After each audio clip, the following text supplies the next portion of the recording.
Let me begin by asking you all a question.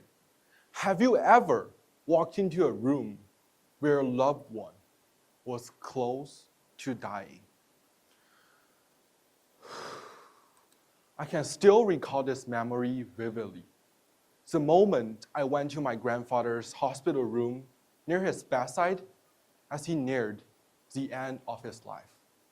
The constant beeping sound from his heart monitor. Beep, beep, beep. The heavy breathing sound from his respirator. Swoosh, swoosh, swoosh.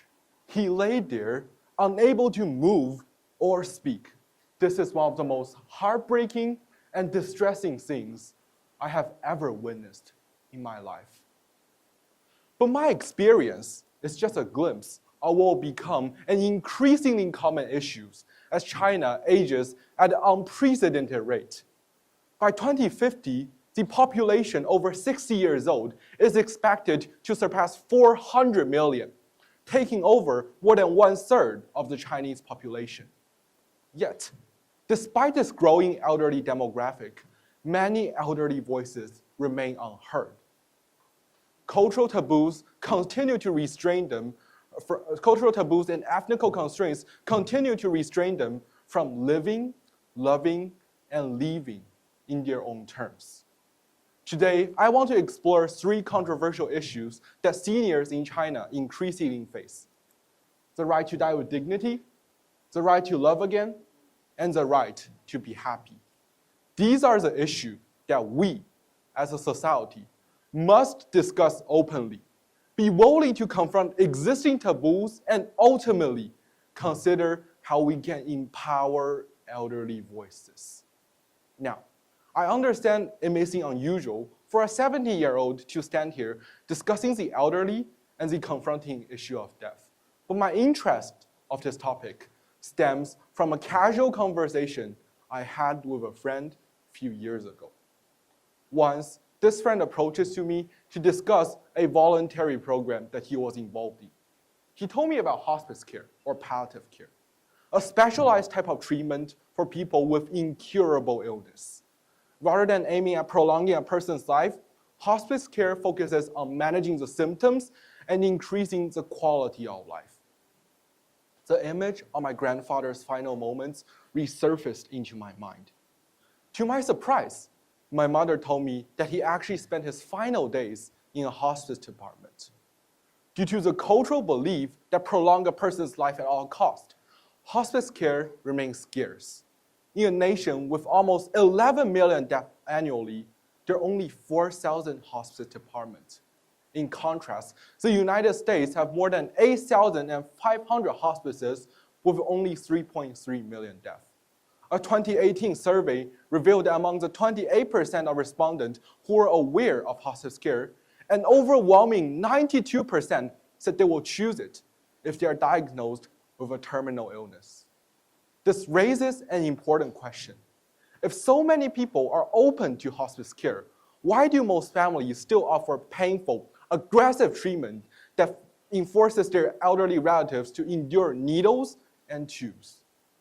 Sometimes medical miracle can happen, but more often than not, these elderly relatives often spend their final days in agony. I start to realize that the core of this issue is not only cultural tradition, but also a certain sense of selfishness, the desire to keep our loved one alive as long as possible, even at the cost of their dignity and well-being. I'm not trying to say that choosing hospital care over hospice care is wrong. What I'm saying is that we must present hospice care as a valid option, and most importantly, listen to what the elderly people want. Their voices are often silenced, whether by cultural taboos or the reluctance of families to let go. The silencing also extends to another aspect of life: love. As a country's population ages, more and more people become widowhoods and divorces. Due to a recent study, China has more than 70 million people who live alone.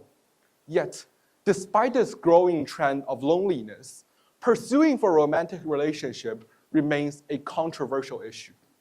Once, I read a story about a famous Chinese artist, Fan Zhen, who decided to marry Xu Meng, a woman 50 years younger than him, after his wife passed away. The backlash was harsh and immediate, stigmatizing Fan Zhen and turning his action into a national controversy. But Fan Zhen's story is not an isolated case.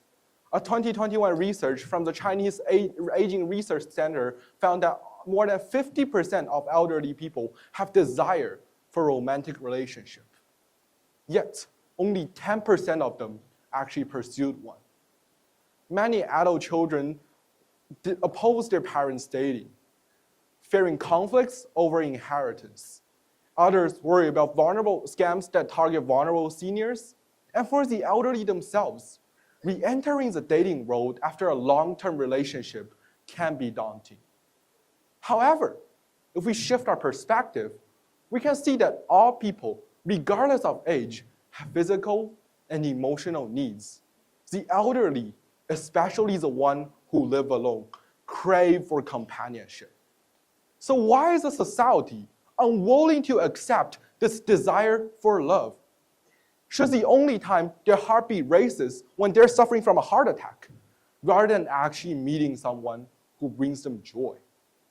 Again, their voices are silenced by the societal judgment rather than giving them the power to make decisions by themselves. While the most pressing issue remains unspoken, the mental health of the elderly.